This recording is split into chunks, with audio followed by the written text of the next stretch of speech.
Il est 8h36. Le fin mot de l'info. Bonjour Raphaël Antoven. Bonjour Patrick, bonjour à tous. Après avoir entendu ce matin, grâce à Salomé Legrand, le témoignage glaçant d'une troisième victime présumée de Tariq Ramadan, c'est sur le sort d'une autre plaignante que vous avez choisi de revenir, Enda Ayari, ancienne pratiquante musulmane, salafiste, qui fait l'objet d'un lynchage en ligne d'une violence inouïe depuis qu'elle a porté plainte contre le prédicateur. Oui, on a tout dit de Enda Ayari, dont les deux crimes sont, rappelons-le, 1, d'avoir retiré la cage qu'elle portait sur la tête, et 2, d'avoir porté plainte pour viol contre un homme puissant.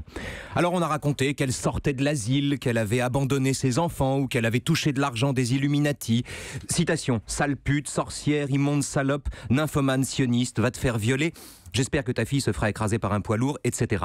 Si les mots avaient été des pierres, dit Enda Ayari, j'aurais été morte, lapidée depuis longtemps. Et elle a raison. C'est la bonne métaphore. Son lynchage fonctionne exactement comme une lapidation. Comme une lapidation, carrément. Oui, tandis que les uns lui jettent des pierres virtuelles, les autres la maintiennent. D'un côté, les porcs qui insultent une femme et voudraient la noyer dans leur lisier, et de l'autre, les salauds, qui, au lieu de la défendre, présentent son apostasie comme un mensonge, en exhumant sans vergogne des tweets datant de l'époque où elle était encore salafiste. Ainsi, par exemple, la militante Faiza Ben Mohamed, se conduisant en cela exactement comme l'extrême droite s'était conduite avec la chanteuse Ménel, a ouvertement accusé Enda Ayari, sans autre preuve que de vieilles captures d'écran, d'être restée l'antisémite complotiste et salafiste qu'elle a été. Alors il faut comprendre ici la nature de l'ennemi qui menace la liberté. L'ennemi, ça n'est pas le salafisme ni le gauchisme. L'ennemi, c'est la sainte alliance du tueur et du collabo, qui se répartissent les rôles.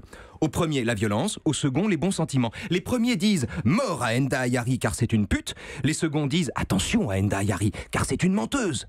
Le résultat, c'est que toute mesure gardée, il arrive à Enda Ayari exactement ce qui était arrivé à Charlie Hebdo. Pourquoi Charlie Hebdo ? En 2007, Patrick, quand Charlie publia les caricatures du prophète, les gens qui les ont menacés ont reçu l'aide des gens qui disaient « Charlie est un journal irresponsable, attention, attention, il jette de l'huile sur le feu ». En 2011, c'était pire encore. Les gens qui ont jeté un cocktail Molotov dans les locaux de Charlie ont reçu le coup de main providentiel des gens qui ont cru bon de faire valoir dans une pétition infâme qu'on parlait plus de cet attentat que des dégradations de mosquées, que l'assurance prendrait en charge les dégâts et que de toute façon le buzz remplirait leur caisse.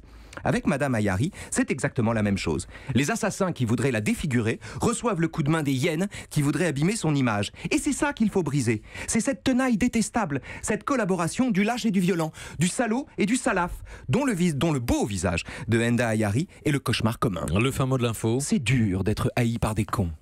Raphaël Antoven, merci. À demain. Europe 1.